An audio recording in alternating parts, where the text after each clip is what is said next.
এটি আমাদের অতীতের ইতিহাস আমরা দেখি বিভিন্ন পুণ্যতীর্থ স্থানে এরকম বহু মেলা অতীতে হয়েছে, কিন্তু কালক্রমে আমাদের বৌদ্ধ যারা সমাজ যারা নেতৃত্ব দান করে বা যে পুণ্যস্থানকে ভিত্তি করে নানা কিছু অনুষ্ঠান বা প্রতিষ্ঠান উপহার আমরা লাভ করি, কিন্তু তাদের দূরদর্শিতার কারণে এটা কিন্তু কালক্রমে হারিয়ে গিয়েছে।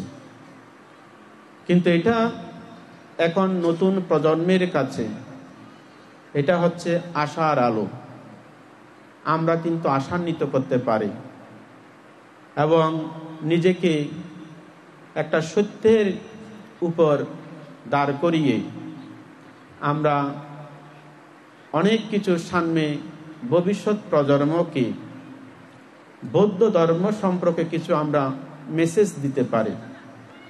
সেটা হচ্ছে কি, যে কোনো একটা পুণ্যতীর্থ স্থানকে ভিত্তি করে প্রথমে আমাদের থাকতে হবে গ্রামের একতা। যদি কোনো গ্রামের যদি একতা যদি থাকে, তাহলে সে একতাই হচ্ছে শক্তি, একতাই হচ্ছে বল, একতা হচ্ছে আমাদের সামনের দিকে এগিয়ে যাওয়ার বাহক।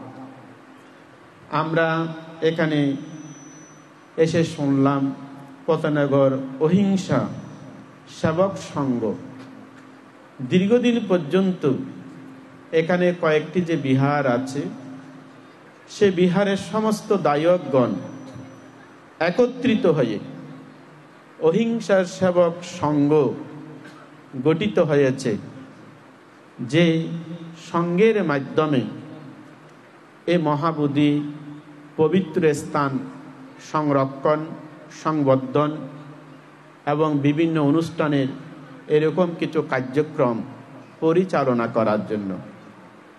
এটা কিন্তু আপনাদের একটা সুবার্তা। এটা হচ্ছে আপনাদের ভবিষ্যৎ প্রজন্মের জন্য একটা আদর্শ অনুকরণীয়।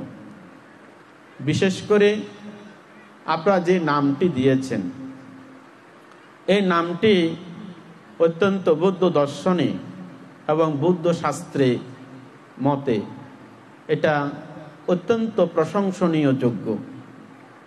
কেননা মহাকারণিক তথাগত বুদ্ধ জীবদ্দশায় হিংসক কে ছিল? আঙ্গুলিমালা দস্যু ছিল। কিন্তু আঙ্গুলিমালাকে জয় করেছেন কিসের মাধ্যমে? অহিংসার মাধ্যমে। অর্থাৎ বুদ্ধ তাকে মৈত্রী দিয়ে তার আঙ্গুলিমালার হিংসার আগুনের সে দাহ দাহ তার মনে যে রাগ, যে ক্রোধ অন্তরে প্রজ্বলিত হয়ে অনেক মানুষকে যখন হত্যা করেছেন, তখন রাজা কি করেছেন? তখন সারা রাজ্যে ঘোষণা করলেন, হিংসক দস্যু আঙ্গুলিমালাকে জীবিত এবং মৃত যদি আনতে পারে, তাকে লক্ষ টাকা পুরস্কৃত করা হবে। তখন তথাগত বুদ্ধ যে হিংসক আঙ্গুলিমালার জন্ম জন্মান্তরের পুণ্যের ফল অবলোকন করে এবং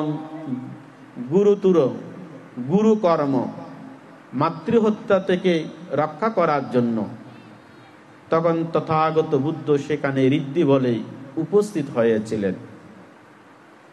উপস্থিত হওয়ার পর তখন আঙ্গুলিমালা বুদ্ধের প্রতি উত্তপ্ত হয়ে সামনের দিকে এগিয়ে যাচ্ছেন বুদ্ধকে হত্যা করার জন্য।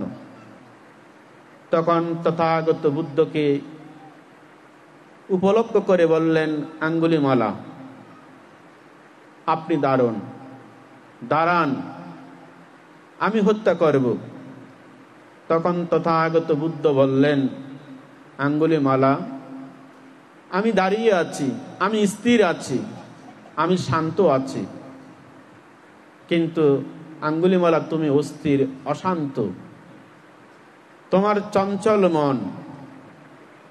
তখন বুদ্ধকে হত্যা করার জন্য যখন এগিয়ে যাচ্ছে, সে অবস্থায় বুদ্ধ স্থির করে এমনভাবে মৈত্রীগণ চিত্তে আশীর্বাদ মৈত্রী প্রদর্শন করলেন, তখন হিংসুক আঙ্গুলিমালাকে অহিংসার মাধ্যমে জয় করে তার সমস্ত তলোয়ার গুলো ফেলে তথাগত বুদ্ধের কাছে বুদ্ধাং শরণাং গচ্ছামি, ধম্মাং শরণাং গচ্ছামি, সাঙ্গাং শরণাং গচ্ছামি, এই ত্রিশরণ পণ্য হয়ে বুদ্ধের কাছে দীক্ষিত হলেন এবং বুদ্ধের কুলপুত্র হিসাবে, বুদ্ধপুত্র হিসাবে তিনি বিক্ষুব্ধ জীবন গ্রহণ করে তার হিংসা বিসর্জন দিয়ে তিনি অহিংসক আঙ্গুলিমালা হিসেবে প্রতিষ্ঠিত হয়েছেন।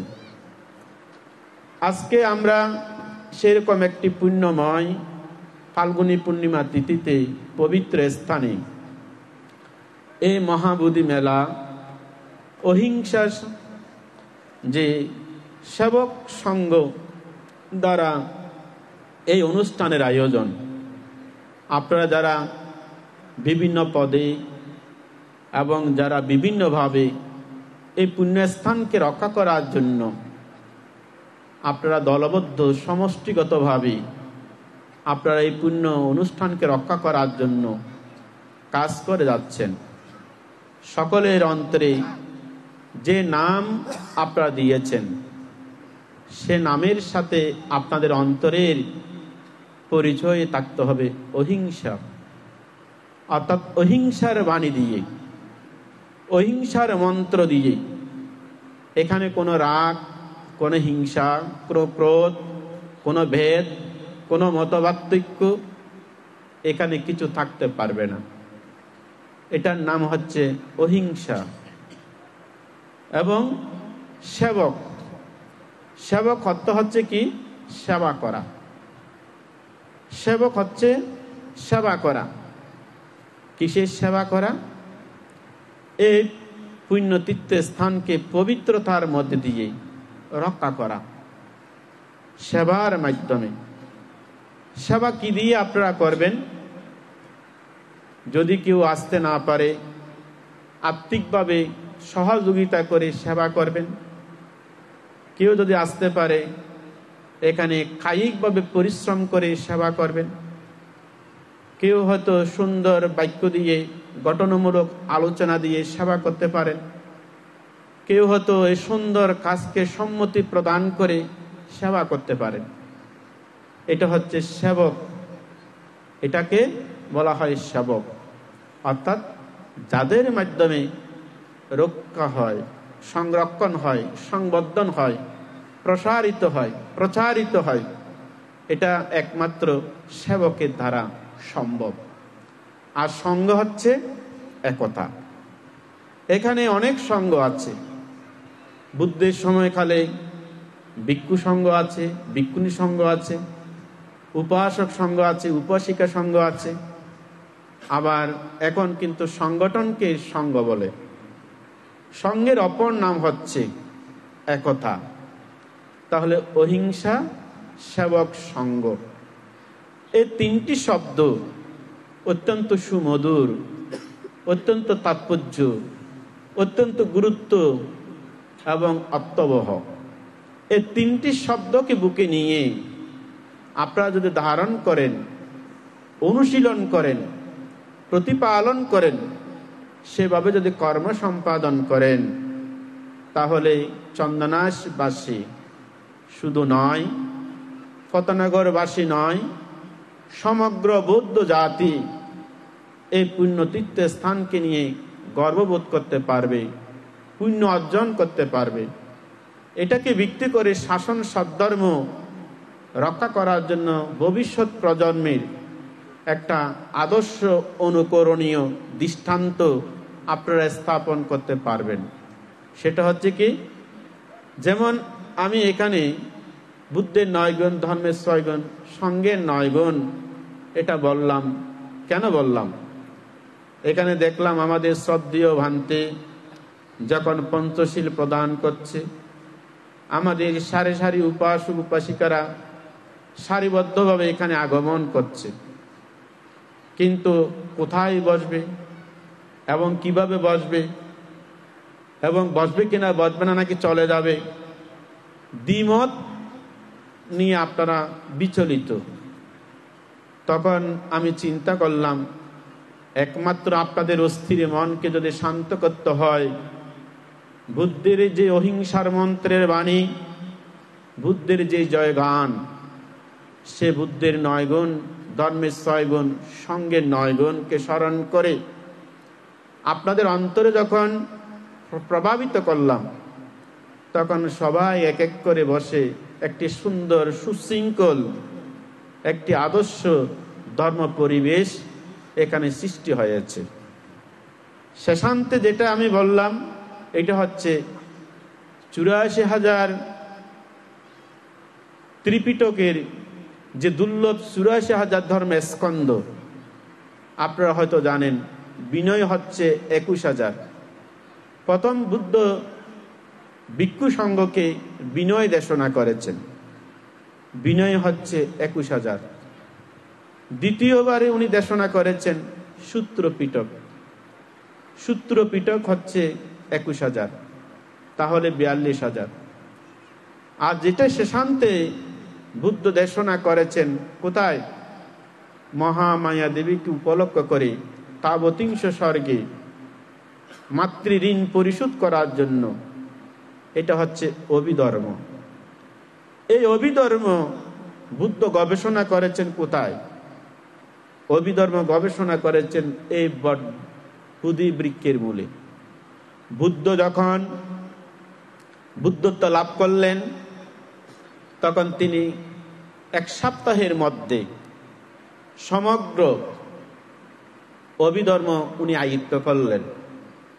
1 সপ্তাহের মধ্যে সেই অভিধর্মের সারাংশ উদ্দেশ্য হচ্ছে অন্তরায় বিনাশক পাট্টান হেতুপত্যয়। এই যে সেই হেতুপত্যয় হচ্ছে কি? কার্যকারণ। এই যে কার্যকারণ, এখানে আপনারা এই বুদ্ধিবৃক্ষের মূলে আপনারা এসেছেন, হয়তো আপনারা বুদ্ধিবৃক্ষ বন্দনা করেন, কিন্তু বুদ্ধিবৃক্ষ বন্দনার পাশাপাশি যারা আগত উপাসক উপাসিকারা সংক্ষিপ্ত পাঠ্যানটা যদি বুদ্ধিবৃক্ষের তলে বসে যদি পাঠ করেন দেখে দেখে, এটা কিন্তু আরো মহাফলের অধিকারী হবেন এবং আরো পুণ্যের অধিকারী হবেন। আপনাদের জীবনের সমস্ত বিপত্তি অন্তরায় দুঃখ থেকে আপনারা নিজেকে রক্ষা করতে পারবেন। কিসের মাধ্যমে?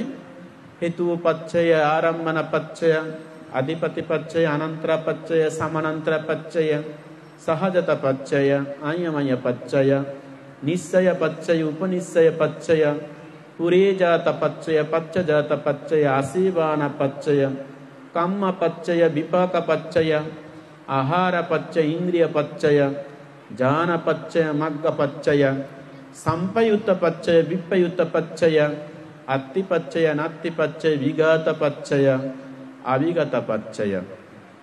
এখানে 24 প্রকার হেতু, কার্যকারণ। অর্থাৎ আমরা প্রত্যেকে এই বুদ্ধিবৃক্ষকে বিশ্বাস করি, পূজা করি, জনমুখে যাদের মুখে শুনি, বলে যে যেটা নিয়ে উদ্দেশ্য নিয়ে যারা কামনা করে, প্রার্থনা করে, তাদের আশা অনুরূপভাবে ফল লাভ করে।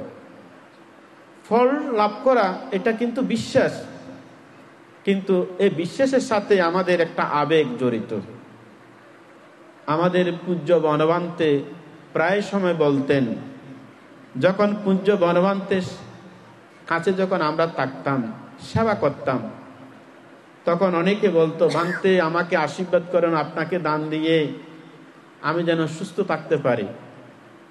অনেক অসুস্থ মানুষ বনবান থেকে দেখতে যেতেন।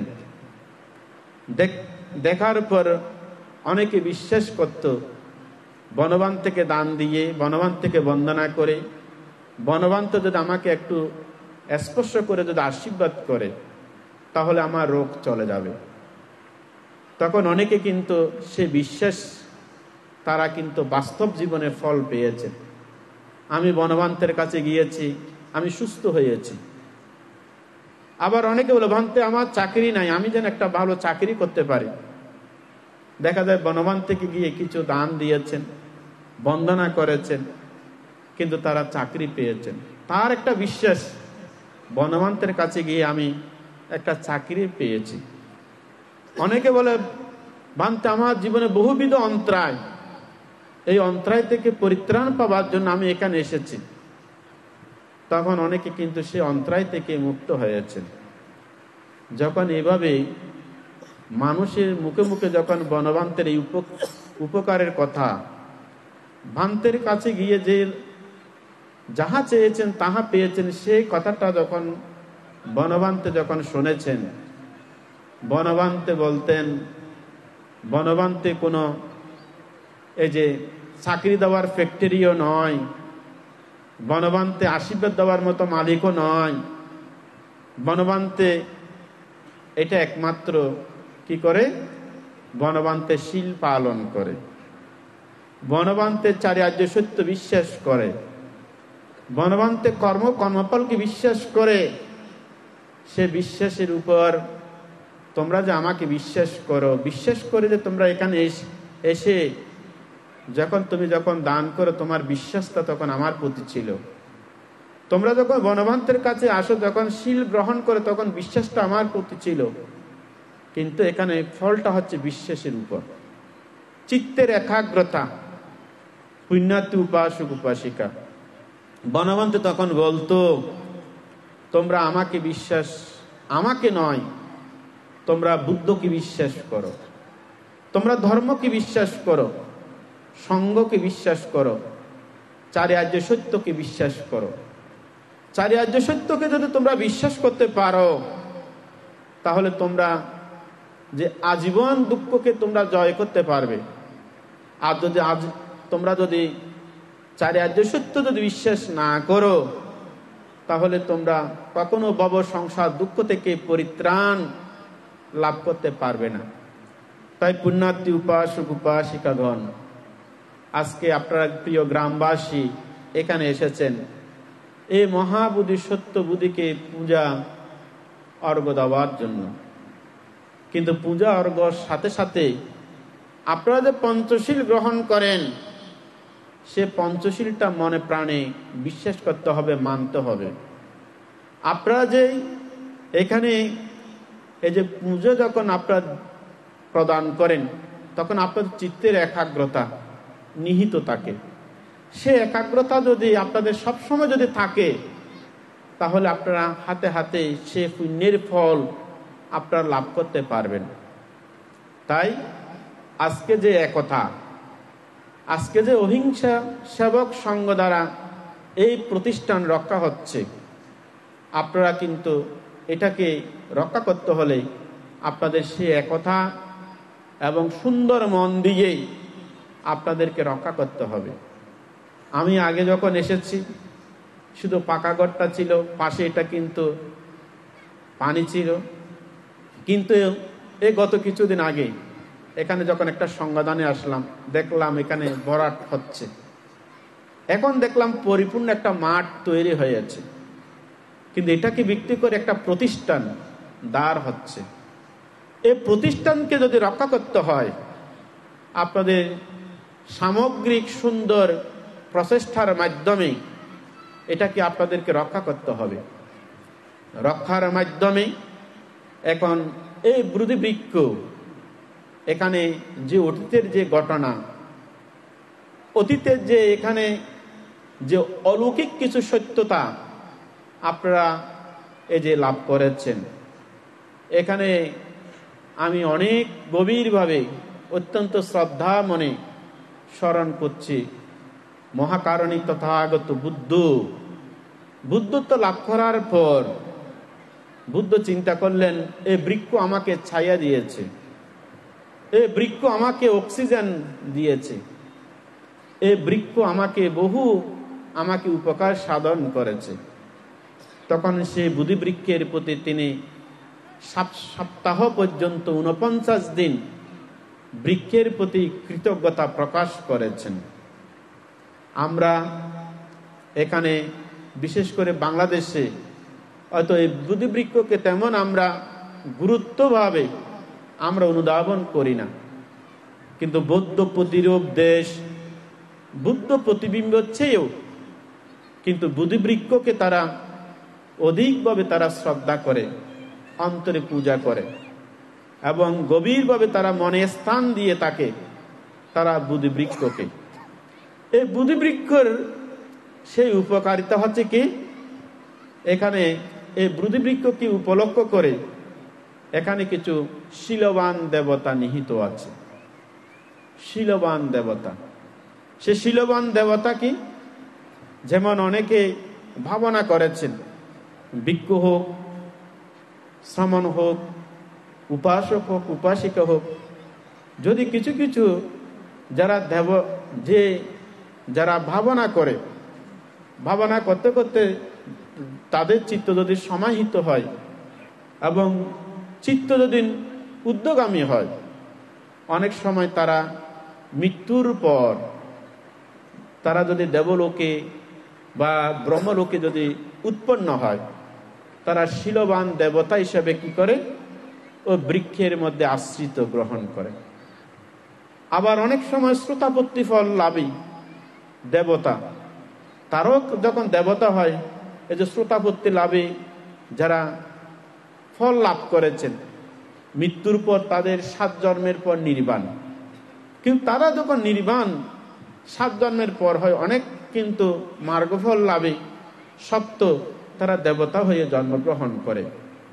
তখন অনেক সময় তারা এরকম বৃক্ষ দেবতা হিসেবে আশ্রিত গ্রহণ করে।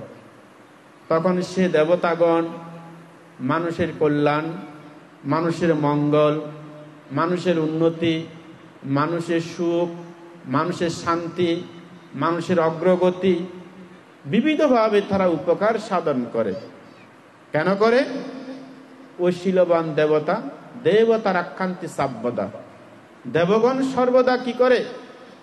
মানুষকে রক্ষা করে।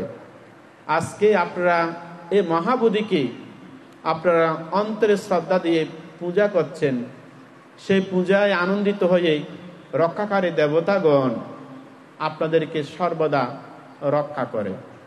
তবে এই গ্রামে আরো উন্নতি, আরো শ্রীবৃদ্ধি আপনারা রক্ষিত হবেন আজীবন, ভবিষ্যৎ প্রজন্ম পর্যন্ত, যদি এটাকে আপনারা যদি একতা দিয়ে, সুন্দর মন দিয়ে এবং বিশ্বাস দিয়ে, শীল পালন করে আপনারা যদি এটাকে যদি সেবা করেন, যত্ন করেন, এবং গ্রামের মানুষ যদি সবাই শীলবান হয়, গ্রামের মানুষ যদি সবাই ধার্মিক হয়, গ্রামের মানুষ যদি সবাই যদি পুণ্যবান হয়, তাহলে এই দেবতাগণ আপনাদের সমগ্র এই গ্রামকে রক্ষা করবে। আপনাদের মধ্যে যদি বিভাজন হয়, তখন এই শীলবান দেবতাগণ অসন্তুষ্ট হয়। আপনাদের মধ্যে যদি কোনো চিত্তে যদি কুটিলতা হয়, তাহলে শীলবান দেবতাগণ অসন্তুষ্ট হয়। আপনাদের যদি এই গ্রামে যদি দুঃশীলতা, মানুষ অধার্মিক মানুষ যদি বেড়ে যায়, তখন কিন্তু দেবতাগণ অসন্তুষ্ট হয়। তাই আমরা বলি, এই গ্রামে আগে প্রসিদ্ধ ছিল, উন্নতি ছিল, এবং সব গ্রামবাসী তারা কিন্তু সুখে শান্তিতে নিরাপদে ছিল। কিন্তু যখন শীলবান দেবগণ যখন চলে যায়, মানুষের যখন অধর্ম চর্চা হয় এবং শীল লঙ্ঘন হয়, তখন সে গ্রামের অবক্ষয় হয়। কেন হয়? দেবতাগণ তখন অন্যত্তরে সরে চলে যায়। আপনারা এই যে মহাবুদ্ধি, এই মহাবুদ্ধি যে দেবতা এখন বিরাজমান, যে মহাবুদ্ধির দ্বারা আপনারা উন্নতি গ্রামবাসী এবং অন্যান্য গ্রামে উপাসক উপাসিকারা লাভ করছে, এতে একমাত্র শীলবান দেবতার প্রভাব। এটা শীলবান দেবতার প্রভাব। এই শীলবান দেবতাদেরকে রক্ষা করতে হলে আপনাদেরকে সঠিকভাবে পূজা করতে হবে, সঠিকভাবে মানতে হবে, সবাই শীল পালন করতে হবে, সবাই ধর্ম রক্ষা করতে হবে, সবাই একতার মধ্যে দিয়ে আপনাদের যাবতীয় মিথ্যা দৃষ্টি, কুসংস্কার এগুলো ত্যাগ করে সম্মুখ দৃষ্টির মাধ্যমে আপনারা পুণ্য সঞ্চয় করে আপনারা আপনাদের এই মহাপুণ্যস্থানকে সংরক্ষণ করতে হবে, সংবর্ধন করতে হবে, বহুলকৃত করতে হবে, প্রসারিত করতে হবে। তখন দেখবেন আপনারা প্রজন্মের পর প্রজন্ম, আপনাদের ভবিষ্যৎ প্রজন্ম, আপনাদের সন্তানেরা পর্যন্ত এই সুফল লাভ করবে।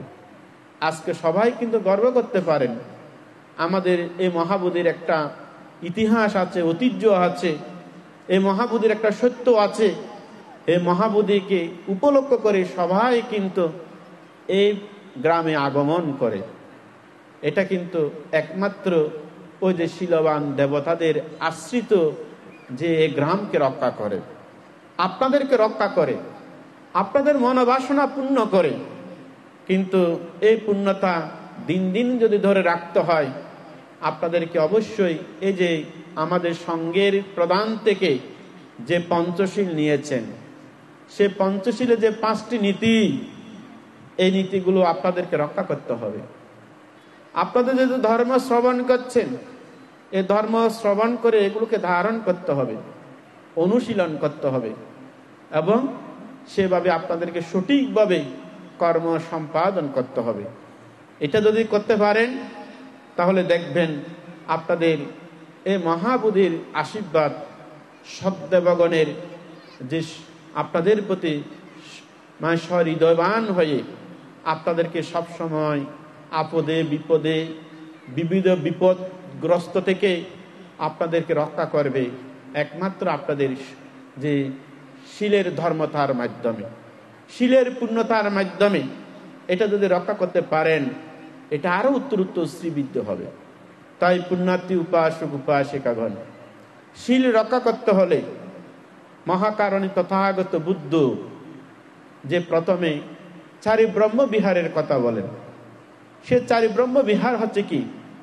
সে 4 ব্রহ্ম বিহার হচ্ছে মৈত্রী, করুণা, মুদিতা, উপেক্ষা। এটা হচ্ছে 4 ব্রহ্ম বিহার। এই 4 ব্রহ্ম বিহারের ধর্মতা হচ্ছে কি? মৈত্রী। আমি সুখী হই, অপরে সুখী হোক, এটা হচ্ছে মৈত্রী। কিন্তু আমি সুখী হই, অপরে সুখী না হোক, অপরে দুঃখে নিমজ্জিত থাকুক, এটা মৈত্রী নয়। আপনারা একে অপরে আপনাদের মৈত্রী বন্ধনে আবদ্ধ হতে হবে। আমরা সবাই আজকে একতা থাকতে চাই, সুখে থাকতে চাই। সে সুখের শিকড়, একতার শিকড় হচ্ছে আমাদের মৈত্রী। আমি সুখী হই, অপরে সুখী হোক। এটা আমরা কায় দিয়েও করতে পারি, আমরা বাক্য দিয়েও করতে পারি, মন দিয়েও করতে পারি, এবং আমরা বিভিন্নভাবে সম্পদ দিয়ে, অর্থ দিয়েও আমরা করতে পারি মৈত্রী। অর্থাৎ আমি সুখী হই, অপরে সুখী হোক। হয়তো বলেন বানতে, আমি এই যে মুখে বলি, কিন্তু আমি তো হয়তো কাজে সম্ভব নয়। যেমন একজন মানুষ উঠতে পারছে না, এখন আমি উঠতে পারছি, তাহলে আমি যখন উঠতে পারছি, এখন অপর উঠতে পারছে না, আমি যখন উঠতে পারছি, অপর উঠতে না পারলে ওনাকে টেনে তোলা, এটাও কিন্তু মৈত্রী। একজনে ভুল চলছে, সে ভুলটাকে সংশোধন যদি আমরা করি, তাকে সৎ বুদ্ধি দিয়ে যদি তাকে পরামর্শ দিই, এটাও কিন্তু মৈত্রী। এবং আমরা অপরে যদি দুঃখে নিমজ্জিত থাকে বিভিন্নভাবে, তাকে আমরা যদি আর্থিকভাবে সহযোগিতা করি, তার সুখ কামনা করা, এটাও কিন্তু মৈত্রী। তাই তথাগত বুদ্ধ বলেছেন মৈত্রী, আমি সুখী হই, অপরে সুখী হোক। আর করুণা হচ্ছে কি? করুণা হচ্ছে আমি দুঃখ থেকে মুক্তি লাভ করি, অপরে দুঃখ থেকে মুক্তি লাভ করো। সবার মাঝে আমরা কিন্তু দুঃখে নিমজ্জিত। আমরা বুকে হাত দিয়ে বলতে পারবো না আমি সুখে আছি। কেউ শারীরিক দুঃখ, কেউ মানসিক দুঃখ, কেউ ছেলে মেয়ে নিয়ে দুঃখ, কেউ অর্থবিত্ত নিয়ে দুঃখ, কেউ জায়গা সম্পদ নিয়ে দুঃখ, কেউ জ্ঞাতি স্বজন নিয়ে দুঃখ, কেউ হয়তো অপ্রিয় সংযোগ দুঃখ, কেউ প্রিয় বিচ্ছেদ দুঃখ, কেউ স্ফীত অলাভবস্তু দুঃখ। অর্থাৎ দুঃখের কোনো সীমা নাই, সবাই কিন্তু দুঃখে নিমজ্জিত। তাই আমরা যদি প্রতিদিন কামনা করে আমি দুঃখ থেকে মুক্ত হই, অপরে দুঃখ থেকে মুক্ত হোক, এটা হচ্ছে করুণা। অর্থাৎ আমি দুঃখ থেকে মুক্তি আমি প্রার্থনা করি, কামনা করি, সেভাবে আমি চলি, অপরেও সেভাবে চলুক, সেভাবে অপরের জন্য আমি কামনা করব, প্রার্থনা করব। আমি দুঃখ থেকে মুক্ত হই, অপরের দুঃখ থেকে মুক্ত হোক, এটা হচ্ছে করুণা। আর মুদিতা হচ্ছে কি, আমার পরিবার পরিজন ধন সম্পদ নিয়ে, পাড়া প্রতিবেশী নিয়ে আমি সুখে থাকতে চাই, অপরে সবাই পরিবার পরিজন নিয়ে স্বস্থানে নিরাপদে থাকুক, সুখে থাকুক, শান্তিতে থাকুক, আরামে থাকুক, এটা হচ্ছে মুদিতা। কিন্তু আমরা কি এটা কি আমরা কামনা করি? আমার পরিবারের জন্য, শুধু আমার জন্য আমরা স্বার্থপর করি, কিন্তু অপরের জন্য আমরা কামনা করি না। আমরা নিজের প্রশংসা করি, কিন্তু অপরের প্রশংসা আমরা করতে চাই না। অপরের প্রশংসা করতে গিয়ে কথা বন্ধ হয়ে যায়, জিহ্বা বাড়ি হয়ে যায়। এটা কিন্তু মুদিতা নয়। মুদিতা হচ্ছে অপরের সুনাম শুনলে সেই সুনামে প্রশংসিত করা, অপরের উন্নতি হলে এটা সাধুবাদ দেওয়া, অপরের সুখ হলে বা সুখের সংবাদ শুনলে এটা আনন্দ চিত্তে প্রকাশ করা। কিন্তু এখন আমরা কি করি? অপরের যদি উন্নতি হয়, অপরের যদি সুখ হয়, অপরের যদি কোনো সুনাম সুখ্যাতি সুপ্রশংসা যদি শুনি, আমরা তার পিছনে কি হয়েছে কি হয় নাই, আমরা অনেক কিছু বিকৃতিভাবে আমরা মানুষকে উপস্থাপন করি। এটা মুদিতা নয়। মুদিতা হচ্ছে অপরের সুখে সুখী হওয়া, অর্থাৎ অপরের প্রশংসায় নিজে আত্মতৃপ্তি লাভ করা, এটা হচ্ছে মুদিতা। আর উপেক্ষা হচ্ছে কি, সকলে কর্মের অধীন। আজকে আমরা এখানে আছি, আগামীকাল কোথায় থাকবো আমরা কেউ বলতে পারি না। আজকে আমার শক্তি আছে, আগামীকাল আমার শক্তি না থাকতে পারে। আজকে আমার অর্থ আছে, কিন্তু আগামীকাল আমার অর্থ না থাকতে পারে। আজকে আপনাদের ঘর বাড়ি সবকিছু আছে, আগামীকাল হয়তো নাও থাকতে পারে। আপনারা হয়তো জানেন, এই যে বিভিন্ন সময় বিভিন্নভাবে আজকে কোটিপতি, আগামীকাল পথের ভিখারি, সেরকমও মানুষ আছে। তাই সকলে কর্মের অধীন, এটাকে বলা হয় উপেক্ষা। অর্থাৎ সকলে আমাদের সেই উপেক্ষা সহগত জ্ঞান ও সম্প্রযুক্ত। উপেক্ষা হচ্ছে কি, অর্থাৎ যদি রাগ উৎপন্ন হয়, সে রাগটাকে দমন করে উপেক্ষা। আজকে অর্থাৎ এই যে মুহূর্তে রাগ, এই রাগটাকে আমি যদি সামলাতে পারি উপেক্ষা দিয়ে, আমরা বলি না একটু শান্ত হও শান্ত হও, এটা হচ্ছে উপেক্ষা। কোনো মানুষ যদি এই যে উত্তপ্ত হয়, সে উত্তপ্ত মানুষ শান্ত হওয়ার জন্য আমরা বলি এটা হচ্ছে উপেক্ষা। আজকে আমার দুঃখ আছে, আগামীকাল কিন্তু হয়তো আমার সুখ হবে, সময়টাকে অপেক্ষা করা, এটা হচ্ছে উপেক্ষা।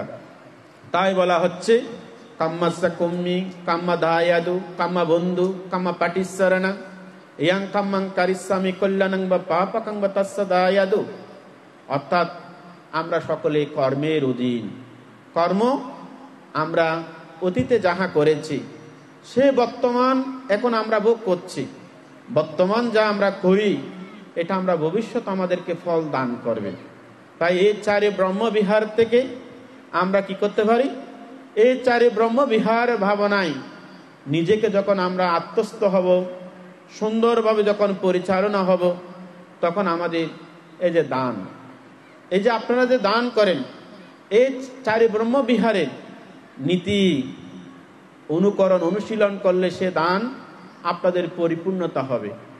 আপনারা যদি এই চারি ব্রহ্মবিহার যদি আপনারা পরিপূর্ণ করতে পারেন, এই যে শীল গ্রহণ করেছেন, এই শীলের পরিপূর্ণতা হবে। আপনারা যদি চারি ব্রহ্মবিহারে যদি এই যে সুন্দর সুচারু রূপে যদি পালন করতে পারেন, তাহলে ভাবনা করলে আপনাদের পরিপূর্ণতা হবে। তখন যে দানের পরিপূর্ণতা হবে, শীলের পরিপূর্ণতা হবে, ভাবনার পরিপূর্ণতা হবে। এই তিনটি পরিপূর্ণতা হলে তখন আসে আমাদের মধ্যে এই যে আমাদের চিত্তকে উদ্যোগতি নেওয়ার জন্য এখানে এই যে ফাল্গুনী পূর্ণিমাতে, এই ফাল্গুনী পূর্ণিমাতে তথাগত বুদ্ধ দেশনা করেছেন, এখানে অনেক ভিক্ষু সংঘ রহত হয়েছেন, অনেক উপাসক উপাসিকা শ্রোতাপত্তি সক্রিয়তাগামী অনাগামী অরহত্ব ফলে প্রতিষ্ঠিত হয়েছেন। তাহলে সেখানে দেশনার সার বিষয়বস্তু হচ্ছে কি? চারি আর্য সত্য। সে চারি আর্য সত্য হচ্ছে কি? দুঃখ সত্য। দুঃখ না, দুঃখ সত্য কি? দুঃখ সত্য হচ্ছে এই যে জন্ম দুঃখ, জরা দুঃখ, ব্যাধি দুঃখ, মৃত্যু দুঃখ, অপ্রিয় সংযোগ দুঃখ, প্রিয় বিচ্ছেদ দুঃখ, স্মৃতি অলাভ বস্তু দুঃখ। এই 8 প্রকার দুঃখের মধ্যে 4 প্রকার হচ্ছে শারীরিক দুঃখ, আর বাকি 4 প্রকার হচ্ছে মানসিক দুঃখ। এখন 4 প্রকার শারীরিক দুঃখ কি? জন্ম দুঃখ, এটা হচ্ছে দৈহিক দুঃখ। জরা দুঃখ, এটা হচ্ছে দৈহিক দুঃখ। ব্যাধি দুঃখ, এটা হচ্ছে দৈহিক দুঃখ। এবং আমাদের সংক্ষিপ্ত এই যে পঞ্চ উপাদান স্কন্ধ দুঃখ অর্থাৎ মৃত্যু, এটা হচ্ছে কি? এটা হচ্ছে আমাদের শারীরিক দুঃখ। তখন এই শারীরিক দুঃখ এগুলো আমাদেরকে দুঃখ সত্যকে প্রত্যক্ষ করো। যেমন অনেকে আপনারা এই যে এই গ্রামে এই যে আপনাদের আমাদের এই যে উপাসক অ্যাডভোকেট আয়কর যে যশান্ত কুমার বড়ুয়া, উনি যে বয়সে মৃত্যুবরণ করেছেন, হঠাৎ করে ওনার মৃত্যুটা হয়েছে। এটা কি গ্রামবাসী কখনো কামনা করেননি, আপনারা কামনা করেননি ওনার এত তাড়াতাড়ি মৃত্যু হোক। এটা হচ্ছে অপ্রিয় সংযোগ দুঃখ, যাহা প্রিয় নয়। আপনাদের সবার হয়তো অনেকের আপনজন, এই যে অনেকে বলেন ওনার অনেক অবদান আছে এই যে অন্ত্যেষ্টিক্রিয়াতে, আপনারা অনেকে বলেছেন। তো এটা হচ্ছে আপনাদের প্রিয়, এটা হচ্ছে প্রিয় বিচ্ছেদ দুঃখ। তাহলে দুঃখ সত্যটাকে প্রত্যক্ষ করতে হবে। অর্থাৎ ওনার জীবনে এই দুঃখটা এসেছে, আমাদের জীবনে সে দুঃখটা আসবে। তখন এই দুঃখটা যখন নিয়ে আমরা ভাববো, চিন্তা করব, তখন আমরা কি অপরের জন্য রাগ করতে পারবো? অপরের জন্য কি আমরা হিংসা করতে পারবো? অপরের অমঙ্গল কামনা করতে পারবো? অপরের দোষ অন্বেষণ করতে পারবো? অপরের কাদা সরাসরি আমরা করতে পারবো? কারণ এই দুঃখ সত্যকে প্রত্যক্ষ করা। জন্ম গ্রহণ করলে দুঃখ, জন্মের পরে জরা দুঃখ, জন্মের পর ব্যাধি দুঃখ, জন্মের পর মৃত্যু দুঃখ। মৃত্যুটা কিন্তু স্বাভাবিক নয়, কিন্তু মৃত্যু মানুষকে বহুভাবে দুঃখ প্রদান করে।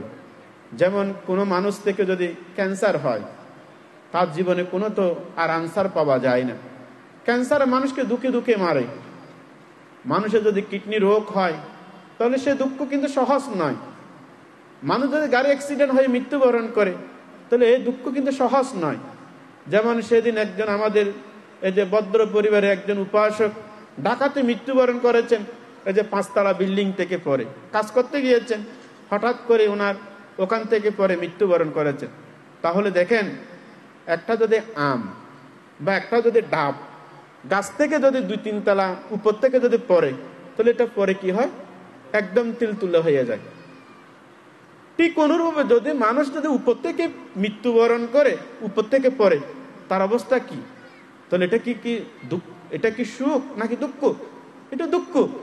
তাহলে আমাদের সবাইকে চিন্তা করতে হবে, আমাদের দুঃখ সত্যকে প্রত্যক্ষ করা। আমরা আজকে হয়তো গর্ব করি, অহংকার করি, আমরা হাসি কান্না সুখ দুঃখের মধ্যে আমরা আছি, কিন্তু আমাদের জীবন কার কিভাবে আমাদের মৃত্যু আসবে, কার কিভাবে দুঃখ আসবে, আমরা কি কেউ বলতে পারি না। তখন আমাদেরকে এই 4 প্রকার শারীরিক দুঃখগুলোকে আমাদেরকে প্রত্যক্ষ করতে হবে।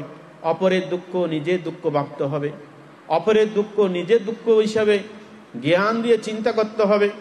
তখন সে মানুষ স্থির হয়, শান্ত হয়, সমাহিত হয়, সমুজ্জ্বল হয়, আলোকিত হয়। তিনি তখন তার প্রজ্ঞায় নিজের চিত্তকে গভীরভাবে নিজেকে তিনি আত্মদর্শন করতে পারে। এই 4 প্রকার দুঃখ থেকে তখন সে মানসিক দুঃখগুলোকে পর্যবেক্ষণ করে। সে মানসিক দুঃখ হচ্ছে কি?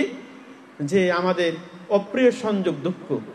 যেমন আমরা কেউ এই যে অপ্রিয় দুঃখ কেউ চাই না। অপ্রিয় মানে কি? যেটা আমার পছন্দ নয়। যেমন আপনি একজন মানুষকে পছন্দ করেন না, এটা আপনার চোখের সামনে পড়েছে, এটা আপনার অপ্রিয় হতে পারে। রোগ হয়তো আপনি নিজের জীবনে এটা কখনো কামনা করেন না, কিন্তু রোগ আপনার জীবনে বারবার ঘুরে ঘুরে আসে, এটা হচ্ছে অপ্রিয় দুঃখ। অথবা একজন মানুষ আপনার থেকে বিদায় দিতে চায় না, কিন্তু সে মানুষকে বিদায় দিতে হচ্ছে, এটা হচ্ছে অপ্রিয় সংযোগ দুঃখ। তাহলে দুঃখ এটা হচ্ছে মানসিক দুঃখ।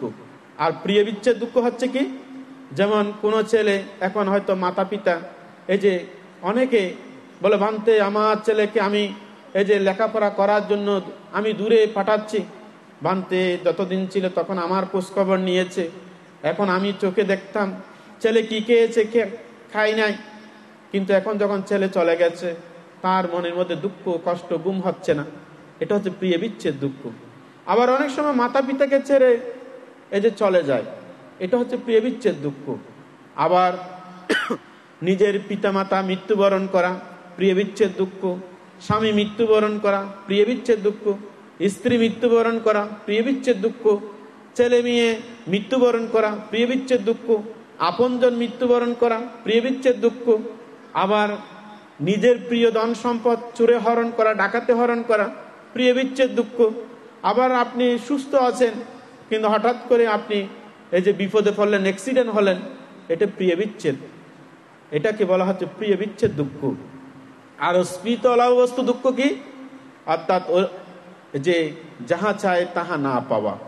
আমরা চাই একরকম, হয় আর রকম, চিন্তা করি একরকম, হয়ে যায় আর রকম, এটা হচ্ছে স্মৃত অলাভবস্তু দুঃখ।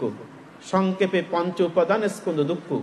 তথাগত বুদ্ধ বলেছেন এই 4 প্রকার মানসিক দুঃখটাকে আমাদেরকে সামলাতে হলে, এগুলো থেকে মুক্ত হতে হলে, দুঃখ শুধু দুঃখের মধ্যে সীমাবদ্ধ নয়, দুঃখ আছে বলে আলো আছে, দুঃখ আছে বলে আমরা সুখের প্রত্যাশা করি। তথাগত বুদ্ধ যখন যুবরাজ ছিলেন তখন তিনি চারি নিমিত্ত দর্শন করে তিনি গবেষণা করেছেন এই দুঃখকে কিভাবে জয় করতে হবে। তখন সে দুঃখকে জয় করার জন্য তিনি কি হয়েছেন, তিনি দুঃখ নিরোধ গঠন সত্য তিনি ভাবছেন, চিন্তা করেছেন এই দুঃখ কারণ কি। তখন তিনি চিন্তা করলেন, এই বুদ্ধিবৃক্ষের মূলে চিন্তা করলেন, অর্থাৎ দুঃখের একমাত্র কারণ হচ্ছে তৃষ্ণা। তখন সে তৃষ্ণা তিনি গবেষণা করেছেন, তৃষ্ণা কি কি। এখানে আছে কাম তৃষ্ণা, ভব তৃষ্ণা, বিভব তৃষ্ণা। এই 3 প্রকার তৃষ্ণাই একমাত্র আমার দুঃখের কারণ। তখন তিনি কি করেছেন, তৃষ্ণাগুলোকে সংযম করেছেন, তৃষ্ণাগুলোকে দমন করেছেন, তৃষ্ণাগুলোকে তিনি কি করেছেন, আস্তে আস্তে আস্তে আস্তে তিনি এই যে কায় সংযমে, বাক্য সংযমে, মন সংযমে, চিত্ত সংযমে এই তৃষ্ণাগুলোকে আস্তে আস্তে আস্তে আস্তে তিনি কি দমন করতে, ত্যাগ করতে তিনি শিখলেন। তখন ত্যাগ করতে করতে তখন তিনি দুঃখ সমুদয় সত্যকে তিনি ত্যাগ করেছেন। দুঃখ সমুদয় সত্যকে যখন ত্যাগ করলেন তখন তিনি দুঃখ নিরোধকে তিনি গবেষণা করলেন। সে দুঃখ নিরোধ হচ্ছে কি, নিরোধ সত্য গঠন করা। অর্থাৎ নিরোধ হচ্ছে কি, অর্থাৎ আমি যদি লোভ করি তাহলে লোভের কারণে আমার দুঃখ আসবে, আমি যদি লোভ ত্যাগ করি তাহলে আমার দুঃখ আসবে না। তখন তিনি ওই নিরোধ সত্য তিনি গঠন করেছেন। নিরোধ হচ্ছে কি, অর্থাৎ ত্যাগের শিক্ষা। কায় সংযম এটা হচ্ছে নিরোধ সত্য, বাক্য সংযম এটা হচ্ছে নিরোধ সত্য, চিত্ত সংযম এটা হচ্ছে নিরোধ সত্য, দান করা নিরোধ সত্য, শীল পালন করা নিরোধ সত্য, ভাবনা করা নিরোধ সত্য। এবং তিনি পুণ্যগুলোকে সবসময় বারংবার পুণ্যকর্ম তিনি নিজেকে সম্পৃক্ত করেছেন, এটা হচ্ছে নিরোধ সত্য। যত পুণ্যকর্ম করবেন তখন নিরোধ সত্য তখন আপনাদের মধ্যে এটা উদ্ভাসিত হবে। তখন এই নিরোধ সত্য গঠনের মাধ্যমে মার্গ সত্য ভাবনা করা। মার্গ হচ্ছে কি, এখায় আনু আয়াং বিক্ষাবে মার্গ সাত্তানাং বিশুদ্ধিয়া। একটি মার্গ পথ। আপনি হয়তো বলেন এই যে আমরা দুঃখ থেকে মুক্তি লাভ করতে হলে এই যে বুদ্ধিবৃক্ষে গিয়ে আমরা যদি পূজা করি, বুদ্ধিবৃক্ষের মূলে গিয়ে আমরা যদি এই যে ধ্যান করি তাহলে আমরা দুঃখ থেকে মুক্তি লাভ করতে পারবো। এই মুক্তির পথ হচ্ছে আমাদের আর্য অষ্টাঙ্গিক মার্গ। সে আর্য অষ্টাঙ্গিক মার্গ হচ্ছে কি, সম্মুখ দৃষ্টি, সম্মুখ সংকল্প, সম্মুখ বাক্য, সম্মুখ কর্ম, সম্মুখ জীবিকা, সম্মুখ প্রচেষ্টা, সম্মুখ স্মৃতি, সম্মুখ সমাধি। এই 8টি অঙ্গ, এটাকে বলা হয় আর্য অষ্টাঙ্গিক মার্গ। অর্থাৎ আর্য হচ্ছে কি? আর্য সত্যে, অর্থাৎ সত্যের মধ্যে নিহিত থাকা। আর্য মানে অনার্য না হয়ে আর্য। আর্য হচ্ছে কি? যারা শীল পালন করে, অষ্টশীল পালন করে, যারা আর্য কর্ম সম্পাদন করে, বুদ্ধের নীতি আদর্শকে মনে প্রাণে গ্রহণ করে, এটাকে বলা হয় আর্য। আর্য অষ্টাঙ্গিক। অষ্টাঙ্গিক মানে কি? 8টি মার্গ। মার্গ হচ্ছে কি? পথ। সে পথ হচ্ছে কি? এখানে 3 ভাগে ভাগ করেছেন। 3 ভাগে হচ্ছে কি? একটা হচ্ছে শীল অঙ্গ, আরেকটি হচ্ছে সমাধি অঙ্গ, অপরটি হচ্ছে প্রজ্ঞার অঙ্গ। এখন প্রথমে এখানে শীল অঙ্গ কি? এই যে আজকে আপনারা পঞ্চশীল নিয়েছেন, আর্য অষ্টাঙ্গিক মার্গে 3টি শীলের কথা বলেছেন। 3টি শীল যদি আপনারা পালন করেন, তাহলে পঞ্চশীল অষ্টশীল পরিপূর্ণভাবে রক্ষা হয়। এটা হচ্ছে কি? যেমন সম্যক বাক্য, যত সব দোষ, যত সব আমাদের অকুশল কর্ম, জন্ম থেকে জন্মান্তরে আমাদেরকে বারবার দুঃখ প্রদান করে আমাদের বাচনিক কর্ম। যেমন তথাগত বুদ্ধ, অনেক বুদ্ধের জীবনে দেখি আজকে সংসার ত্যাগ করেছেন, উনি 1 ঘন্টা পরে বা 1 দিন পরে বুদ্ধত্ব লাভ করেছেন। কিন্তু আমাদের তথাগত বুদ্ধ 6 বছর কেন কষ্ট করতে হয়েছে? একমাত্র দীপঙ্কর বুদ্ধ যখন পৃথিবীতে যখন ধর্ম দান করতে লাগলেন, তখন আমাদের সম্মুখ সম্বুদ্ধ ছিল জ্যোতিপাল ব্রাহ্মণ। জ্যোতিপাল ব্রাহ্মণ থাকা অবস্থায় তখন একজন বললেন বুদ্ধ উৎপন্ন হয়েছে, বুদ্ধ উৎপন্ন হয়েছে। তখন তিনি অবজ্ঞা তুচ্ছ তাচ্ছিল্য করে বললেন, একদিন কি বুদ্ধত্ব লাভ করা যায়? আমি প্রয়োজনে 6 বছর আমি কঠোর সাধনা করে বুদ্ধত্ব জ্ঞানের অধিকারী হব। বাক্য দোষে, বাক্যের কারণে ওনার 4 অসংখ্য লক্ষ পারামি পরিপূর্ণ করার পরেও অনাহারে, বৃষ্টি, রোদে, গাছে তলে ওনাকে 6 বছর পর্যন্ত ওনাকে দুঃখ ভোগ করতে হয়েছে। কিসের কারণে? বাচনিক কর্মের কারণে। এখানে সম্যক, এই যে শীল, যেটা সম্যক বাক্য, বাক্য সংযম করার জন্য প্রথমে বুদ্ধ শিক্ষা দিয়েছেন। আমরা বর্তমান সমাজে বিভাজন, বিভক্তি, একে অপরের সুন্দর সুসম্পর্ক, এগুলো নষ্ট হচ্ছে একমাত্র বাক্যের কারণে। যত সব কর্ম ও কুশলের দিকে আমরা ছুটে যাচ্ছি বাচনিক কর্মের কারণে। তাই পুণ্যার্থী উপাসক উপাসিকা, আজকে আমাদের শ্রদ্ধেয় বানতে আপনাদেরকে শীল প্রদান করেছেন। এখানে আপনার সম্মুখ বাক্যের অন্তর্গত হন।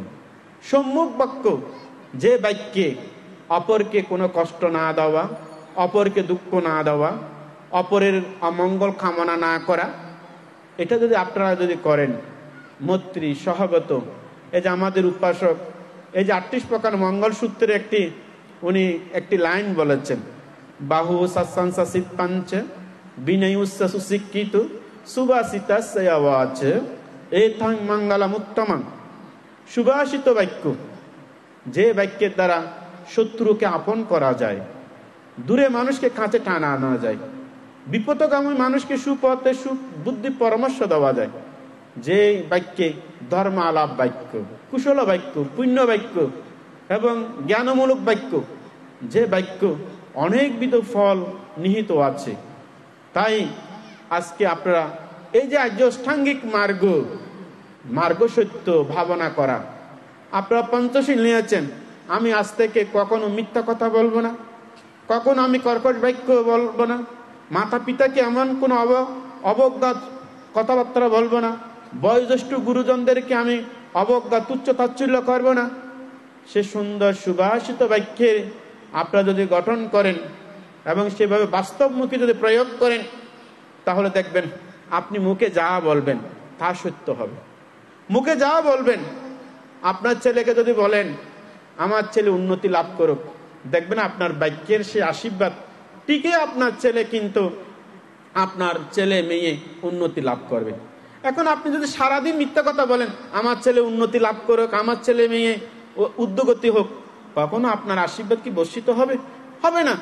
তাই আপনারা সম্মুখ বাক্যেও যে বাক্য আপনাদের যে বাক্য বলবেন, সে বাক্যের আশীর্বাদ সাথে সাথে কাজ হবে।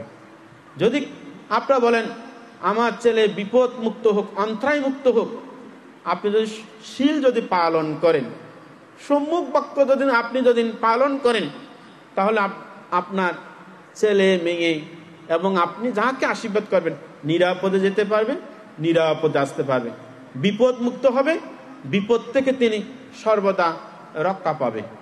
ওই আশীর্বাদ, এটা হচ্ছে সম্মুখ বাক্যের একমাত্র যথার্থ পুণ্যের ফল।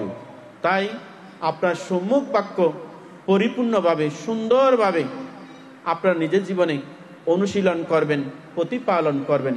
এটা হচ্ছে মার্গ, যে মার্গ মানুষের দুঃখ মুক্তির পথ প্রশস্ত হয়, শীল অঙ্গ পরিপূর্ণ হয়। দ্বিতীয়টি হচ্ছে সম্যক কর্ম, যে কর্ম, যেমন আমাদের এই যে প্রাণী হত্যা করা মিথ্যা কর্ম, চুরি করা মিথ্যা কর্ম, ব্যভিচারী করা মিথ্যা কর্ম, মিথ্যা ভাষণ করা মিথ্যা কর্ম, নেশা পান করা মিথ্যা কর্ম, কৃপণতা করা মিথ্যা কর্ম, এবং মানুষকে কুবুদ্ধি কুপরামর্শ দিয়ে বিভ্রান্ত করা, এটা হচ্ছে মিথ্যা কর্ম। যে কর্ম মানুষে অনুতাপ উৎপন্ন হয়, যে কর্ম মানুষকে দুঃখ উৎপন্ন হয়, সে কর্ম সম্পাদন না করে আপনারা কায় সংযম, বাক্য সংযম, মন সংযম, শীল পালন, ধর্ম শ্রবণ, ধ্যান অনুশীলন, এটা হচ্ছে সম্যক কর্মের অন্তর্গত।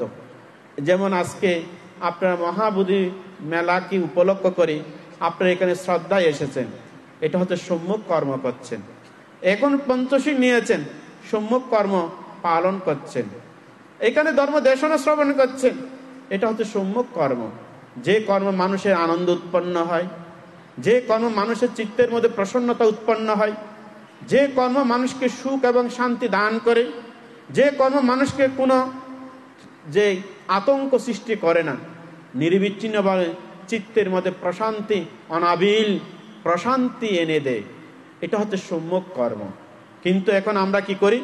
কর্ম করতে গিয়ে, কর্ম অপর নাম হচ্ছে কাজ, যে কাজ প্রতিটি ক্ষণে ক্ষণে আমাদের মধ্যে কি হয়? আমাদের মধ্যে অকুশল কর্ম উৎপন্ন হয়। যে অকুশল কর্মের কারণে আজকে আমাদের বাংলাদেশে এত আইন, কিন্তু এই আইনও কিন্তু আমাদের বাংলাদেশকে কি করছে? ধরে রাখতে পারছে না। যে গত কিছুদিন আগে আমি নিউজিল্যান্ডে গিয়েছিলাম, দেখা যায় তারা কিন্তু মুখে কিন্তু পঞ্চশীল পালন করে না। তাদের আইনটা এত শক্ত, তাদের আইনটা এত সুন্দরভাবে প্রয়োগ করে, তারা সে দেশটা একটা সবুজ মানে শস্য শ্যামলা, এত সুন্দর উন্নত দেশ, যে বলা হয় ভূস্বর্গ, এই ভূস্বর্গ পরিণত। কেন? তারা কিন্তু মুখে পঞ্চশীল নেয় না, তারা কিন্তু কর্মটা কিন্তু সুন্দরভাবে নিখুঁতভাবে তারা কিন্তু প্রতিটি কর্ম সুন্দরভাবে বুদ্ধ আদর্শ, বুদ্ধের ধ্যান ধারণা, বুদ্ধের নীতি তারা কিন্তু মনে প্রাণে গ্রহণ করে কাজের মাধ্যমে। আপনারা সম্যক কর্ম এমনভাবে সৎকর্ম করবেন, যে কর্ম আপনারা যে কোনো দুঃখের মধ্যে পড়লেও আপনার অনুতাপ যেন উৎপন্ন না হয়, অনুশোচনা যেন উৎপন্ন না হয়। কিন্তু আমরা অনেক সময় যদি এই যে আমরা এমন কর্ম করি, যদি কোনো বিপদ হলে আমি কোথায় যাব, কোথায় থাকব, কি করব, কে দেখবে, কে চাইবে, কে আমার পিছনে পিছনে থাকবে, এটা আমরা তখন দুশ্চিন্তা করি। অনেক মানুষ তখন চিৎকার করে, তখন তারা ভয়ে তটস্থ হয়, তখন তারা ভয়ে আতঙ্ক হয়। কেন হয়? দেখা যায় পেলে আসা দিনগুলো সম্যক কর্মের অন্তর্গত নয়। তখন তার মধ্যে অনেকে অজরে নয়নে কান্না করে, অনেকে তারা ভয় করে। কেন করে? পিছনে ফেলে আসা দিন তারা মিথ্যা কর্মের দ্বারা জর্জরিত। যে সংসার, যে ঘর বাড়ির জন্য আপনারা এত কিছু করেছেন, মৃত্যুর সময় কিন্তু এটা আপনার বন্ধু নয়, এটা আপনার আপন নয়। তখন আপনার আপন হবে তখন আপনার পুণ্য শক্তি। তখন তেজস্বী শীলবান সম্যক কর্মের প্রতিভাদীপ্ত মানুষ তখন তারা বলে, আমি তো কোনো অন্যায় করিনি, কোনো অপরাধ করিনি, বুদ্ধ আমার সাথে আছে, ধর্ম আমার সাথে আছে, সঙ্গ আমার সাথে আছে, পুণ্য শক্তি আমার সাথে আছে, আমি শীল কখনো লঙ্ঘন করিনি, আমি ধর্ম তো জীবন যাপন করেছি। তখন তিনি সৎ সাহস, দাও প্রভু জ্ঞানবল, শক্তি অমরতা, ত্যাগের বিমল বুদ্ধি, দৃষ্টি উদারতা। দাও প্রভু জ্ঞানবল, বুদ্ধ আমাকে জ্ঞান দাও, বুদ্ধ আমাকে বল দাও, বুদ্ধ আমাকে শক্তি দাও। তখন তার সেই যে সম্মুখ কর্মের সেই অমরত্ব, তার শক্তি অজয়, এবং তার জীবনে দুঃখ থেকে উদ্ধার করার জন্য তার মনোবল, মনশক্তি তখন অটুট থাকে। কিন্তু আমরা অনেক সময় হসপিটালে যখন যাই, অনেক মানুষ যখন বিপদগ্রস্ত হয়, রোগাক্রান্ত হয়, তখন তারা কান্না করে, আমি কি করব। তখন দেখা যায় তার ওই পিছনের ফেলে আসা দিন সম্মুখ কর্ম নয় বলে মিথ্যা কর্মে, মরিচিকার পিছনে, অধার্মিকতা জীবন যাপনে তার সে মিথ্যা কর্মের যে পাপ, সে পাপ তাকে দগ্ধ করে, অনুতাপ করে, অনুশোচনা করে। তাই তথাগত বুদ্ধ ধনপদ গাথার মধ্যে বলেছেন, ইহা সুসাতি পেচ্ছা সুসাতি পাপকারী উভয়ত সুসাতি। পাপ কর্মকারী ব্যক্তিগণ জীবিত অবস্থায় অনুশোচনা করে, সেই অনুশোচনার পর মৃত্যুর পরেও কিন্তু তিনি অনুতপ্ত হয়, দুঃখে নিমজ্জিত হয়। তাই সেই দুঃখ থেকে পরিত্রাণ পাওয়ার জন্য আপনাদেরকে সম্মুখ কর্ম, যে কর্ম আপনাদের যেন সুখ উৎপন্ন হয়, শান্তি উৎপন্ন হয়, নিরাপদ একটি বুদ্ধের ত্রিরত্নের ছায়া সম্পন্ন হয়, যেটা আপনাকে আনন্দ দান করে, এটা হচ্ছে সম্মুখ কর্ম। এটা হচ্ছে আর্য অষ্টাঙ্গিক মার্গের শীলের একটি অঙ্গ। সম্মুখ জীবিকা, সৎভাবে জীবন যাপন করা, যে জীবন যাপনে আপনার পবিত্র পরিশীলিত জীবন যাপন করে, এটাকে বলা হয় সম্মুখ জীবিকা। অর্থাৎ সম্মুখ বাক্য, সম্মুখ কর্ম, সম্মুখ জীবিকা, এই তিনটা হচ্ছে শীলের অন্তর্গত। এটাকে বলা হয় শীল স্কন্ধ। দ্বিতীয়টি হচ্ছে সমাধি স্কন্ধ। সমাধি স্কন্ধ হচ্ছে কি? সমাধি স্কন্ধ হচ্ছে সম্মুখ প্রচেষ্টা। সম্মুখ প্রচেষ্টা, এই যে সম্মুখ স্মৃতি, সম্মুখ সমাধি, এটা হচ্ছে শীল অঙ্গ। শীল অঙ্গের সাথে সাথে সমাধি অঙ্গ, অর্থাৎ এটাকে বলা হয় সমাধি স্কন্ধ। এই স্কন্ধ অর্থাৎ সম্মুখ প্রচেষ্টা, যেমন অনেকে এই যে শীল প্রাপ্তনার সময় আসতে পারেনি, যাদের মধ্যে সম্মুখ প্রচেষ্টা আছে, আমরা এই যে গ্রামে এসেছি কষ্ট করে, শহর থেকে, ঢাকা থেকে, আমরা আজকে শীল গ্রহণ করার জন্য যথাসময়ে উপস্থিত হব, সঙ্গদানে উপস্থিত হব, পুণ্য কাজ করার জন্য যথাসময়ে উপস্থিত হব। অর্থাৎ সৎ কাজে যে প্রচেষ্টা, পুণ্য কাজে যে প্রচেষ্টা, মহৎ কাজে যে প্রচেষ্টা, নিজেকে উন্নতির দিকে নিয়ে যাওয়ার জন্য যে প্রচেষ্টা, এটাকে বলা হয় সম্মুখ প্রচেষ্টা। সম্মুখ প্রচেষ্টা চারটি প্রধান আছে। সে চারটি প্রধান হচ্ছে কি? অনুৎপন্ন কুশল উৎপন্ন করা, উৎপন্ন কুশলকে সংরক্ষণ করা, এবং পাপকে বর্জন করা, এবং যা পাপ উৎপন্ন হয়নি এটাকে আর পুনর্বার উৎপন্ন হতে না দেওয়া। এটা হচ্ছে আমাদের সম্মুখ প্রচেষ্টার গুণাবলী। তাই আজকে আপনারা দীর্ঘদিন পর্যন্ত এই যে পতনগর গ্রামবাসী, চন্দনাইশবাসী, আজকে যে পুণ্য আপনারা করছেন, এ করার মাধ্যমে এটা হচ্ছে সম্মুখ প্রচেষ্টার সুফল। আপনার এই প্রচেষ্টা যদি অব্যাহত ধরে রাখতে পারেন, তাহলে আপনাদের গ্রাম, আপনাদের এই দেশ এবং আপনাদের এই সমাজ আরো উন্নতি হবে, আরো সুখ হবে, আরো শান্তির বাতাবরণ, সুন্দর একটি ঠিকানা আপনারা রচিত করতে পারবেন। কিসের মাধ্যমে? সম্মুখ প্রচেষ্টার মাধ্যমে। সম্মুখ প্রচেষ্টার পাশাপাশি সম্মুখ স্মৃতি।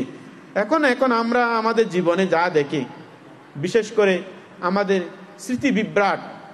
এখন অনেক মানুষ, এখন কিন্তু আমাদের বাংলাদেশের মধ্যে অল্প বয়সের ছেলে মেয়েও কিন্তু এখন কিন্তু স্মৃতি বিভ্রাট হচ্ছে। অর্থাৎ এখন মানুষের স্মৃতিশক্তি লোপ পাচ্ছে। এটা লোপ পাওয়ার কারণ হচ্ছে বিশেষ করে বিজ্ঞানের যে প্রযুক্তিগুলো আমরা ব্যবহার করি, এগুলোর দ্বারাই, যেমন ছোট ছোট ছেলে মেয়েরা এখন যেভাবে এই যে মোবাইল যে নেশায় যেভাবে এখন জড়িত, এটার কারণে কিন্তু দিন রাত যখন ঘুম হয় না, তখন এটা মস্তিষ্কে একটা প্রভাব পড়ে। কিন্তু আমাদের তথাগত বুদ্ধের সম্মুখ স্মৃতি হচ্ছে কি?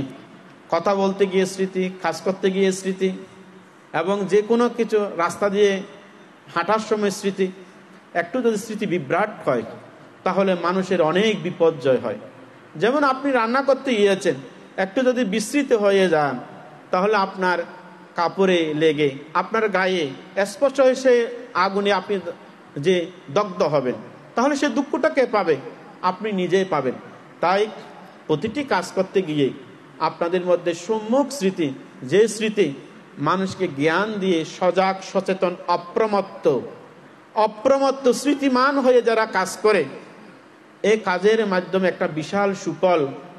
যেমন আপনি মৃত্যুর সময়ও সম্মুখ স্মৃতিটা আপনি যদি ধরে রাখতে পারেন, আমি দান করেছি, আমি শীল পালন করেছি, আমি ভাবনা করেছি, আমি অমুক অমুক সময়ে আমি ধর্ম দেশনা শুনেছি, তখন আপনি মস্তিষ্কের মধ্যে একটা স্মৃতি প্রভাব, আপনি তখন জ্ঞানযুক্ত সম্মুখ স্মৃতি চর্চা অনুশীলনে আপনার কখনো নরকীয় নিমিত্ত, নরকীয় যন্ত্রণা, দুঃখ আপনাকে স্পর্শ করতে পারবে না। কিন্তু মানুষ যখন স্মৃতি বিভ্রাট হয় তখন আস্তে আস্তে দেখা যায়, সেদিন একজন ডাক্তার, ইনি সিভিল সার্জন ছিল, তখন ওনার বাসায় গেলাম, বলে যে ভান্তে আমার বাবাকে একটু সূত্র পাঠ করেন। যাকে সে ডাক্তার আজীবন মানুষকে চিকিৎসা করেছেন, মানুষকে ভালো করেছেন, কিন্তু সে ডাক্তার ব্রেন স্ট্রোক হয়ে তার মুখ দিয়ে লালা বের হচ্ছে, এক পাশে ধরে গেছে, কিন্তু দেখা যায় উনি আমাদেরকে চিনতে পারছেন। উনি সুস্থ থাকা অবস্থায় কতবার ওনার চিকিৎসা আমরা নিয়েছি, কিন্তু এখন যখন স্ট্রোক হয়ে যায় তখন তার স্মৃতি বিভ্রাট। অনেক শিক্ষিত বলুন, অনেক অশিক্ষিত বলুন, অনেক ধনী বলুন, দরিদ্র বলুন, মানুষের যখন মস্তিষ্কে যখন স্মৃতি যখন বিভ্রাট হয় তখন মানুষ সম্মুখ স্মৃতি তখন থাকে না, কাজ করে না। এই সম্মুখ স্মৃতি চর্চা অনুশীলন করতে হলে আপনারা যা কাজ করবেন এটা স্মৃতি দিয়ে করবেন, যা কথা বলবেন স্মৃতি দিয়ে করবেন, যা চিন্তা করবেন স্মৃতি দিয়ে করবেন। তখন বলা হচ্ছে সাথী সম্পজ্জা কারো হতি, অত সম্প্রজ্ঞান সাথী সাব্বাতা সাদিকা, অত স্মৃতি দিয়ে যদি প্রতিটি কাজ যদি সম্মুখভাবে যদি করতে পারেন, যে কোনো জায়গায় যে কোনো অবস্থায় আপনি স্মৃতি দিয়ে আপনি সবগুলো কিন্তু ধরতে পারবেন, জানতে পারবেন, বুঝতে পারবেন, উপলব্ধি করতে পারবেন। তখন আপনার স্মৃতি তখন নাড়াচাড়া হবে না।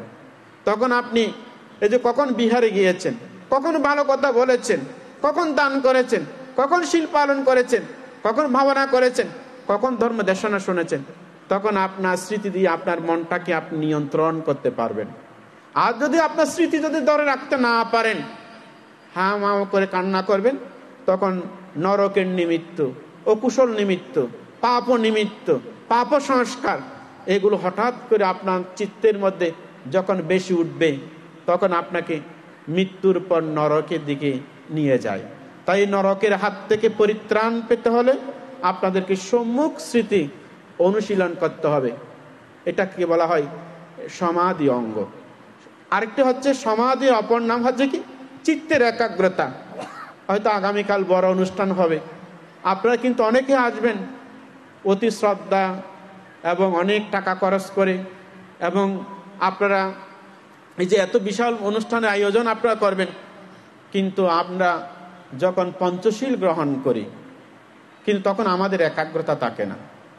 যখন দেশনা শুনি তখন একাগ্রতা থাকে না।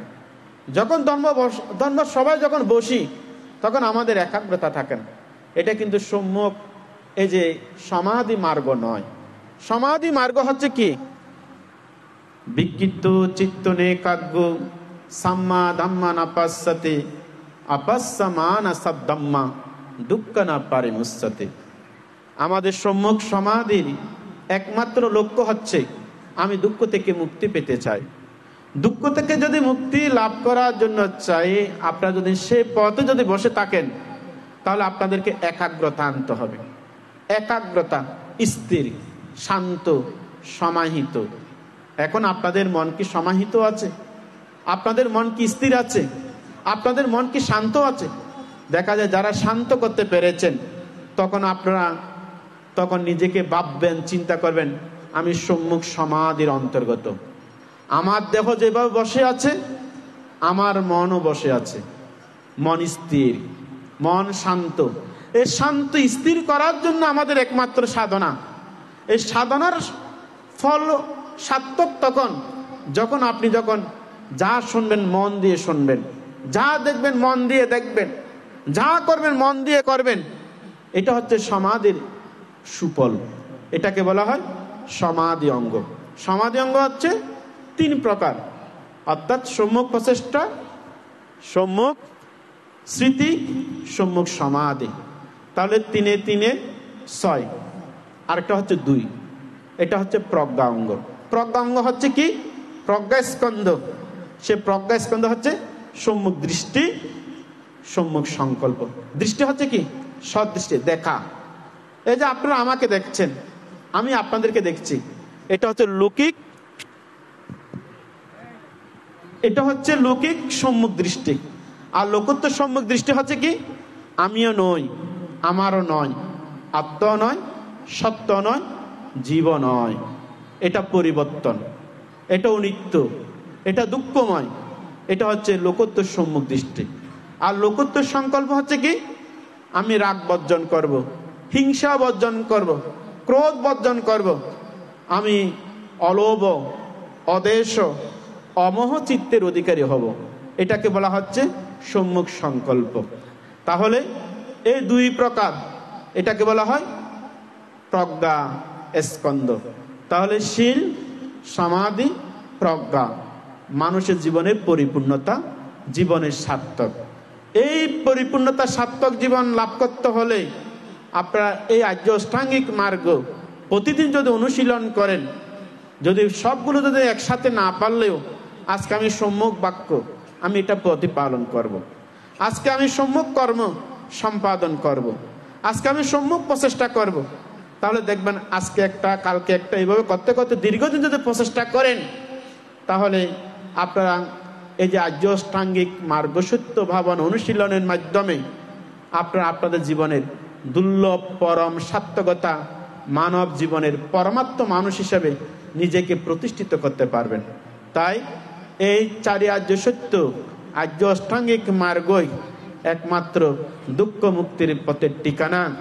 আজকে আপনারা এই যে মহাবুদ্ধি, এই যে মেলা, জ্ঞাতি সম্মেলন আপনারা করতে যাচ্ছেন, তথাগত বুদ্ধ এই বুদ্ধিবৃক্ষের তলে বসে এই 4 আর্য সত্য, আর্য অষ্টাঙ্গিক মার্গ পরিপূর্ণতার মাধ্যমে উনি বুদ্ধত্ব জ্ঞানের অধিকারী হয়েছেন। আপনারা সবাই সেই 4 আর্য সত্য এবং আর্য অষ্টাঙ্গিক মার্গ অনুশীলনে আপনাদের জীবন দুঃখের অবসান হোক, এ কামনা মনে প্রাণে প্রার্থনা করছি। মহান শ্রদ্ধেয় আশীর্বাদক বান থেকে বন্দনা, সভাপতি বান থেকে বন্দনা, উপস্থিত অনুজ ছোট ভিক্ষুদের সুস্থ, নিরোগ এবং শীল বিমণ্ডিত প্রজ্ঞাময় জীবন কামনায় পুণ্য দান করছি। এবং প্রিয় গ্রামবাসী এবং ফতেনগর চন্দনাশবাসী এবং দূর দূরান্ত থেকে আগত অতিথিবৃন্দ সকলকে পুণ্য অনুষ্ঠানে অংশগ্রহণ করে এই পুণ্যময় অনুষ্ঠানে আমাকে একক সদ্ধর্ম দেশনা অংশগ্রহণ করার যে সুযোগ দান করেছেন, তার জন্য আমি আপনাদের ফতেনগর অহিংসা সেবক সংঘ সকল কর্মকর্তা বৃন্দদের প্রতি আমি মৈত্রীময় চিত্তে আশীর্বাদ করছি, পুণ্যদান করছি এবং গ্রামবাসী সকলকে পুণ্যদান করছি। এবং এই আলোচনার মধ্যে দিয়ে যদি আপনারা কিছু শিক্ষা গ্রহণ করতে পারেন, অনুশীলন করতে পারেন এবং নিজের জীবনে যদি প্রতিফলন ঘটাতে পারেন, তাহলে আমার সদ্ধর্ম দেশনা সার্থক হবে বলে মনে করি।